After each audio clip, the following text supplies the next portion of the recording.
Welcome back. In Section 5, we're continuing down the merry path of how specific supply chain activities impact that downstream customs clearance process. Here, we're going to talk about master production scheduling, which would imply a company that imports raw materials that go into a production process. Most of our conversation, and it will certainly continue as such, has revolved around the omni-channel distribution of imported finished goods. But it's important to mention, it's important to be thorough and talk about different models and how supply chain activities upstream impact those models. In this case, it is indeed a production model. For a U.S. manufacturer that imports raw materials, the Master Production Schedule, the MPS, will determine the types, volume, and quantities of raw materials imported during a specific planning horizon. This terminology that we're seeing here, MPS, planning horizon, should take us back to previous modules in sourcing, in purchasing, where the terms were originally used. The planning horizon, for example, being the period of time that we're planning for what we're going to manufacture, in what quantities, in what plants, etc. All of those factors are going to drive the importation of raw materials in terms of what they are, their quantities, their costs, etc. That's why it's included here. First sub-bullet. Long production runs will require large amounts of imported raw materials and as such drive up the value of those imports. We talked about this when we spoke of sourcing. Minimum order quantities, quantity discounts. Now the master production schedule is mandating the quantities. And if we're going to have a long production run, we're going to need lots of raw materials. And hopefully we get a better discount and ultimately pay less in duties. Continuing on with that theme, second sub-bullet, the types of products found on a master production schedule will also determine the classification of imported raw materials based on, yet another term we introduced previously, the bill of material. The master production schedule talks about quantities of products, but also what products are going to be made in the first place. And if we as a manufacturer produce multiple different products, we're going to have a bunch of different bills of material, and as such, a bunch of different raw materials coming in. The MPS drives all of that. With a lot of different raw materials coming in, it's likely we're going to have a bunch of different product classifications as well. And classification, along with country of origin, helps us to determine the duty rate on a given imported product. In our instance here, all of that is tied to the MPS. Material Requirements Planning, MRP, yet another term we spoke of in great detail in prior modules. We can see the relationship, the tie-ins here becoming closer and closer. Given that MRP deals with the acquisition of raw materials that support a master production schedule, there may be certain bill of material requirements that stipulate raw materials can only be purchased from specific countries or vendors. And as we know, country of origin is a big deal in the customs clearance process. For a sub-bullet, certain raw materials on a BOM can only be found in one country. So the country of origin will be predetermined. Not a lot of choices there. And that country of origin factor, as we've said repeatedly already, has a big influence on customs duties. Another scenario could be a high quality standard for a component in a product's bill of material will also limit the number of countries that raw materials can be purchased from.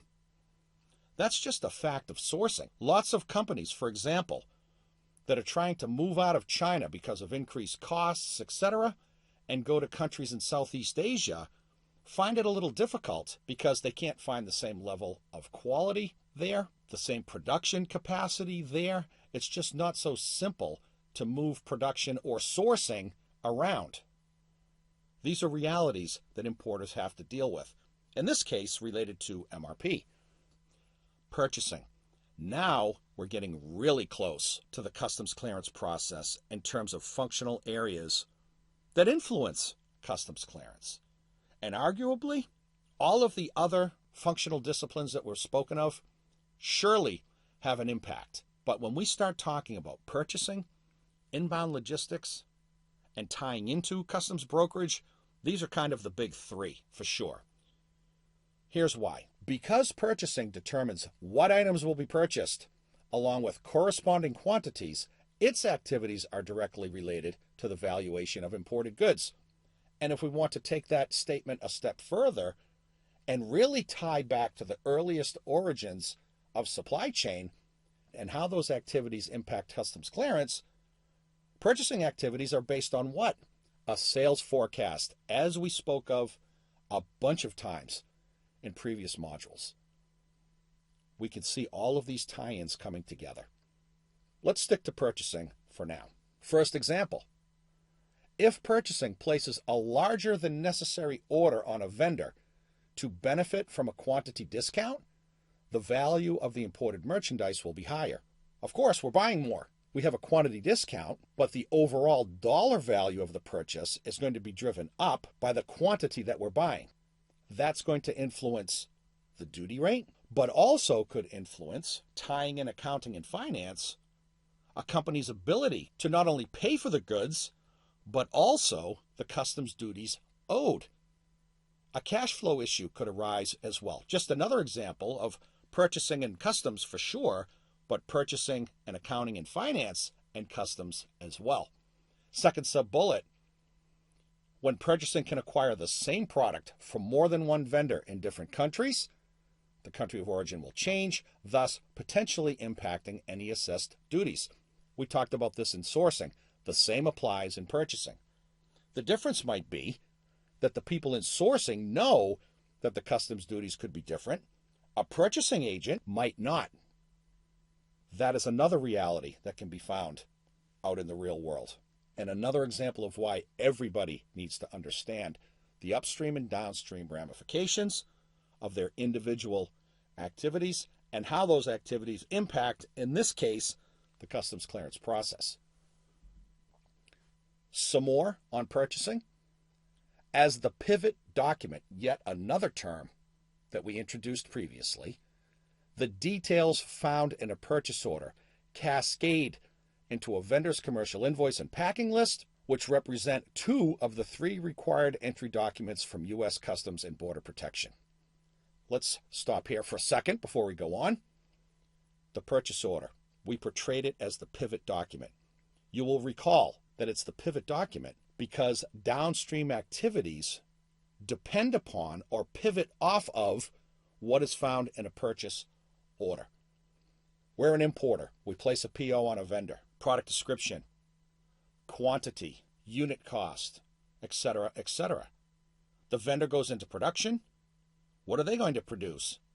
Other than the product, a commercial invoice and a packing list. In the world of US CBP, and we'll reiterate this in just one second, in order to execute a customs entry, at least the information off of 3 documents is required: the commercial invoice, the packing list, and the transport document.